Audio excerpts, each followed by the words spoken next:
A paz, irmãos. Charles Spurgeon e a sua pregação. Os sermões de Spurgeon era diferente das palestras teológicas demasiadas longas e técnicas comuns nas igrejas da época. Seus sermões eram bem-humorados, repletos de ilustrações e aplicação. Logo ele foi conhecido como um príncipe dos pregadores, o pastor da maior igreja do mundo, com um dos ministérios batistas de maior sucesso desde João Batista. Ele fundou orfanatos, dezenas de ministérios de evangelismo e uma escola de formação de pastores com 900 alunos. Seu sucesso era óbvio, mas a razão para o seu sucesso não era tão óbvia, exceto para aqueles que o conheciam bem. A maioria acreditava que o seu sucesso é facilmente explicado por seu talento evidente, habilidades prodigiosas e ética de trabalho incansável. Ele muitas vezes trabalhava 18 horas por dia.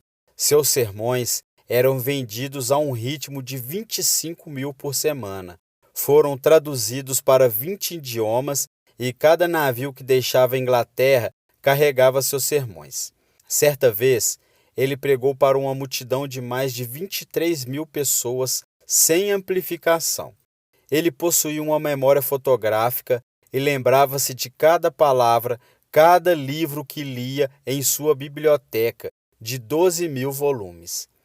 Com uma página de anotações, ele pregava 140 palavras por minuto durante 40 minutos. E ainda assim, a sua redação e linguagem é considerada uma das mais belas e mais eloquentes de toda a literatura cristã. Todas as 25 milhões de palavras de seus sermões, dos quais se tem registro. E deu resultados. Milhares e milhares de pessoas se converteram ao cristianismo durante seu ministério. O testemunho de uma senhora diz que ela estava abrindo a manteiga que tinha sido embrulhada no papel de um sermão. Ela leu o sermão e foi salva. Outro homem estava trabalhando no telhado de uma igreja vazia, quando Spurgeon entrou para testar a acústica. Ele disse em voz alta: "Eis o Cordeiro de Deus que tira o pecado do mundo." O homem ficou atordoado e condenado, que entregou sua vida a Jesus ali mesmo. Spurgeon foi, para dizer o mínimo, eficaz no púlpito. Mas qualquer trabalho biográfico que atribua o sucesso de Spurgeon no ministério à sua capacidade intelectual não é fiel aos fatos. Pessoas próximas a ele disseram que o próprio Spurgeon atribuía seu sucesso a apenas uma única atividade sua. Não era a pregação, a redação, a preparação ou o estudo. Era a oração. O famoso biógrafo Arnold Dellimore capta bem essa verdade. Spurgeon sempre foi um homem de oração. Não que ele passasse longos períodos de tempo em oração, mas ele vivia no espírito de comunhão com Deus. Dr. Wyland Holt dá um exemplo de sua prática. Um dia, eu estava andando com ele num bosque, situado nos arredores de Londres, e enquanto caminhávamos sob a sombra da folhagem de verão, nos deparamos com um tronco atravessado no caminho. "Venha", disse ele tão naturalmente como alguém que com fome diria se fosse pão colocado diante de si. "Venha, vamos orar." Ajoelhado ao lado do tronco, ele elevou sua alma a Deus numa oração amorosíssima, ainda assim reverente. Então, ele se levanta da posição de joelhos e continua a caminhar falando sobre isso e aquilo. A oração não era um parênteses aleatório.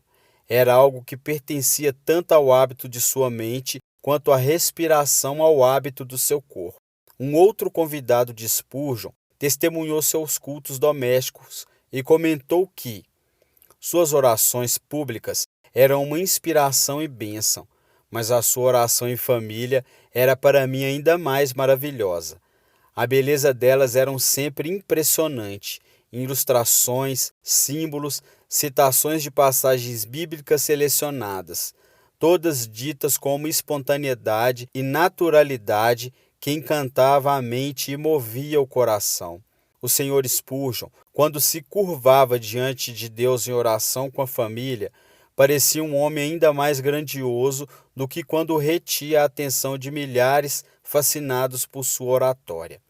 Para nós, pastores e outros cristãos, que nos sentimos menos dotados e capazes do que Charles Spurgeon, este conhecimento nos deve dar esperança. Quaisquer desvantagens que temos em nós mesmos podem ser facilmente compensadas com o esforço, fervor e compromisso que damos à vida de oração. Segundo Coríntios capítulo 4 e 7 temos, porém, este tesouro em vaso de barro, para que a excelência do